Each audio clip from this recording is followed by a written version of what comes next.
190 million pound scandal کی تحقیقات، Bushra Bibi NAB Rawalpindi office میں پیش، سابقہ خاتون اول پہلی بار بطور ملزمہ پیش ہوئیں، تحقیقاتی ٹیم کی پوچھ گچھ، نیب نے فرح گوگی کو بھی آج طلب کر رکھا ہے۔ جیل میں ہونے کے باعث توہین الیکشن کمیشن کیس میں عدم پیشی، chairman P T I Fawad Chaudhry Asad Umar پر فرد جرم عائد نہ ہو سکی، سیکریٹری داخلہ کی تحریری رپورٹ۔ جیل میں سماعت کی تجویز، ممبر الیکشن کمیشن نے ریمارکس دیے، الیکشن کمیشن آئینی ادارہ ہے، ہمارے اپنے رولز ہیں، آئین اور الیکشن ایکٹ کے علاوہ ہم پر کوئی اور قانون لاگو نہیں ہوتا۔ سماعت 6 دسمبر تک ملتوی۔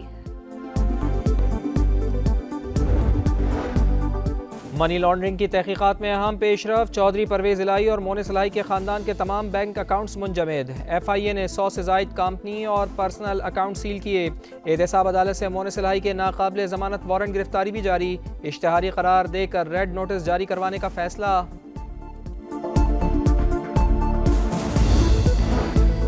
اسماء کے تدارک کے لیے مؤثر اقدامات نہ ہونے پر لاہور ہائی کورٹ برہم، جھنگ، حافظ آباد، خانیوال، ننکانہ، بہاول نگر، شیخ پورہ کے ڈی سیز تبدیل کرنے کا حکم، ڈی جی ماحولیات کو بھی تبدیل کرنے کی ہدایت، کمشنر لاہور یہاں آ کر بڑی باتیں کرتے ہیں مگر کام کچھ نہیں کیا، بس چھٹیاں کر دیں، عملی اقدامات نہیں ہوتے، جسٹس شاہد کریم کے ریمارکس۔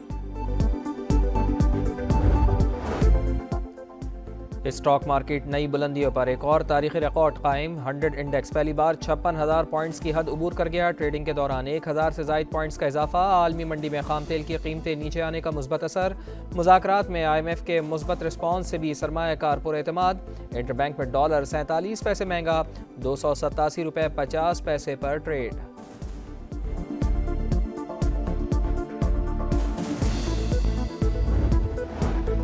پاکستان اور آئی ایم ایف کے اقتصادی جائزہ مذاکرات کا آخری راؤنڈ، سٹاف لیول معاہدے کے لیے پالیسی سطح کی بات چیت، نگراں وزیر خزانہ شمشاد اختر کی سربراہی میں پاکستانی حکام کی شرکت، ایکسچینج ریٹ پالیسی اور شرح سود پر بریفنگ، سرکاری اداروں میں اصلاحات، نجکاری پروگرام کی پیش رفت کا جائزہ، اقتصادی جائزے کی کامیابی پر پاکستان کو 71 کروڑ ڈالر کی اگلی قسط ملے گی۔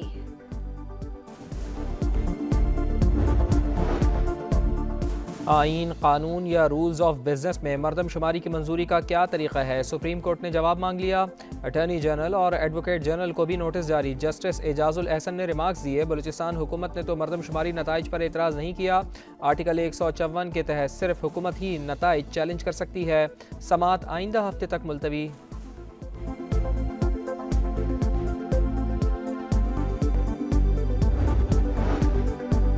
پیپلز پارٹی کا مٹھی میں آج پاور شو، کرکٹ گراؤنڈ میں جلسے کی تیاریاں مکمل، پارٹی پرچموں کی بہار، بلاول بھٹو جیالو کا لہو گرمائیں گے۔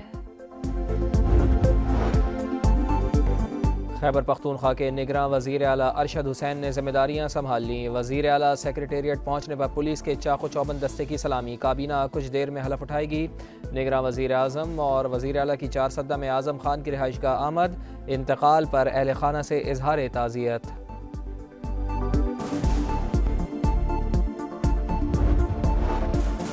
افغانستان کارروائیوں میں ملوث دہشت گردوں کو ہمارے حوالے کرے، کابل نے پشت پناہی جاری رکھی تو پاکستان دہشت گردی سے نمٹنا جانتا ہے، طالبان حکومت کسی کو اپنی سرزمین استعمال نہ کرنے دے، نگراں وزیر اطلاعات بلوچستان جان اچکزئی کی پریس کانفرنس۔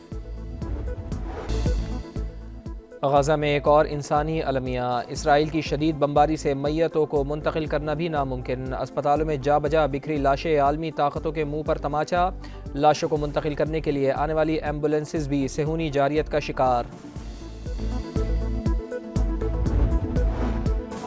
غزہ میں انٹرنیٹ بلیک آؤٹ کا تیسرا روز، اسرائیلی فوج کا دھاوا، الشفا اسپتال میدان جنگ بن گیا، اسرائیلی سنائپرز کی فائرنگ سے 3 نرسیں اور 12 مریض شہید، القدس اسپتال میں ادویات ختم، رفح، جبالی و خان یونس میں بمباری سے کئی مکانات تباہ، حملوں میں اوسطاً 320 فلسطینی روزانہ شہید ہو رہے ہیں، اقوام متحدہ کا اظہار تشویش۔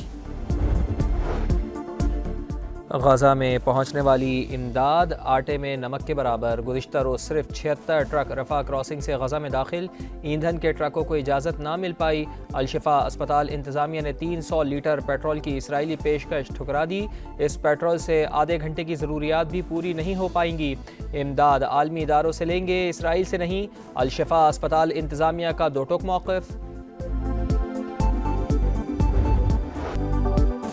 غزہ میں پیش قدمی اسرائیل کے لیے ڈراؤنا خواب بن گئی۔ القسام بریگیڈ کے بھرپور جوابی حملے جاری، درجنوں بختبند گاڑیاں اور ٹینک تباہ، متعدد اسرائیلی فوجی ہلاک، ڈرون کے ذریعے ٹینک پر حملے کی تازہ ویڈیو جاری۔ عرب میڈیا کے مطابق غزہ میں گھسنے والے 80 اسرائیلی ٹینک ریڈار سے غائب ہو گئے۔ لبنان سے حزب اللہ کا اینٹی ٹینک میزائل حملہ، 7 فوجیوں سمیت 10 صہیونی زخمی۔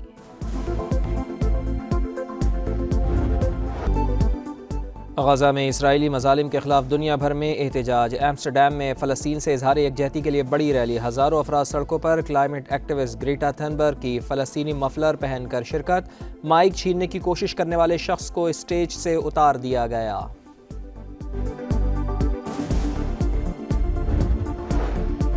غزہ میں اقوام متحدہ کی تاریخ کا سب سے بڑا جانی نقصان، 100 سے زائد کارکن شہید، عالمی ادارے کا سوگ کا اعلان، دنیا بھر میں اقوام متحدہ کا پرچم سرنگوں، دفاتر میں 1 منٹ کی خاموشی۔ نسل پرستانہ بیانات اور تارکین وطن سے دشمنی برطانوی وزیر داخلہ کو لے ڈوبی، وزیر اعظم رشی سوناک نے بھارتی نژاد سویلا برورمین کو عہدے سے ہٹا دیا، سویلا فلسطین کے حق میں مظاہروں کے خلاف تھیں۔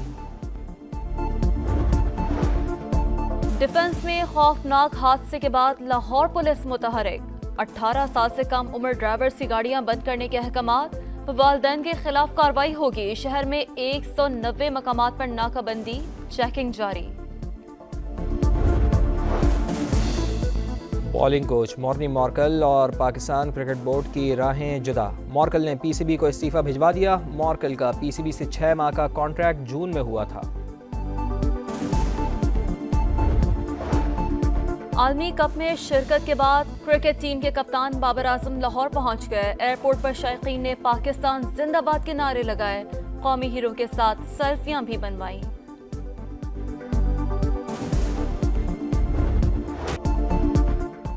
ورلڈ کپ کا راؤنڈ مرحلہ ختم، آج آرام کا دن، ٹاپ 4 ٹیمیں بھارت، جنوبی افریقہ، آسٹریلیا اور نیوزی لینڈ سیمی فائنل کھیلیں گی۔ پہلا سیمی فائنل بدھ کو بھارت اور نیوزی لینڈ کے درمیان ممبئی میں ہوگا، دوسرے سیمی فائنل میں جمعرات کو جنوبی افریقہ اور آسٹریلیا کی ٹیمیں ٹکرائیں گی۔